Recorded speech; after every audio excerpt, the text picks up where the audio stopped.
আপনি জীবনে কখনো না কখনো কোনো বৃক্ষকে জল অবশ্যই দিয়েছেন।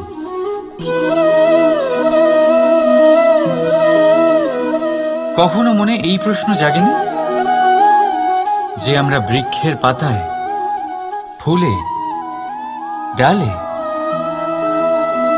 সেগুলোকে তো আমরা কখনো জল দিই না, তাও তাদের কাছে জল কি করে পৌঁছয়? তাও কিভাবে তারা জীবিত থাকে?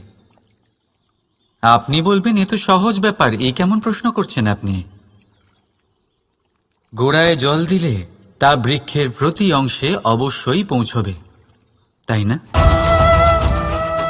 ঠিক এমনটাই হয় আমাদের কর্ম, আমাদের প্রেম। যদি স্বচ্ছ মনে কর্ম করেন, সেবা করেন, তাহলে কোনো না কোনোভাবে তা পরমেশ্বরের কাছে অবশ্যই পৌঁছবে।